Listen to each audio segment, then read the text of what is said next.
તો મહીસાગર જિલ્લા તંત્રની કડક કાર્યવાહી સામે આવી છે। આપને જણાવી દઈએ કે જ્યારે જિલ્લાના મુખ્ય મથક લુણાવાડા શહેરના ઇન્દિરા મેદાન ખાતે વગર પરમિશનનો આનંદ મેળો બંધ કરાવવામાં આવ્યો છે। લુણાવાડા શહેરના ઇન્દિરા મેદાન ખાતે મેળાના આયોજકો દ્વારા કોઈપણ પ્રકારની વહીવટી મજૂરી વગેરે મેળાનું આયોજન કરાતા તંત્ર દ્વારા કડક કાર્યવાહી કરવામાં આવી છે। આયોજક દ્વારા 10 દિવસ પહેલા ફક્ત અરજી આપી મેળો શરૂ કરી દેવામાં આવ્યો હતો, પરંતુ ફાયર અને બીજા ટેકનિકલ ડોક્યુમેન્ટ અને ન હોવાથી તરત જ તંત્રને દ્વારા પરમિશન ન આપી હતી અને આયોજકો અને તેના દ્વારા મેળો ચાલુ કરી દેતા તંત્ર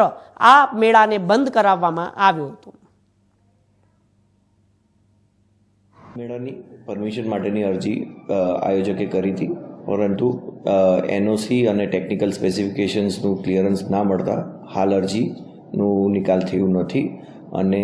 એ બાબતની જાણ થતાં કે માણંદ મેળો ચાલુ થયું છે એ વગર પરમિશને, એટલે આપણે એ પ્રવૃત્તિને હમણાં હાલ પૂરતી બંધ કરાઈ છે। જેમ કે મેં કીધું, હાલ હમણાં ઇમિડિયેટલી પરમિશન વગર આયોજકે ચાલુ કર્યું છે, એટલે હમણાં સ્ટોપ કર્યું છે અને વિગતવાર રિપોર્ટ મામલતદારશ્રી કક્ષાએથી આપણે માંગ્યું છે કે કેટલા દિવસ એમને ચાલુ કર્યું છે અને એ પ્રમાણે નિયમાનુસાર કાર્યવાહી કરવામાં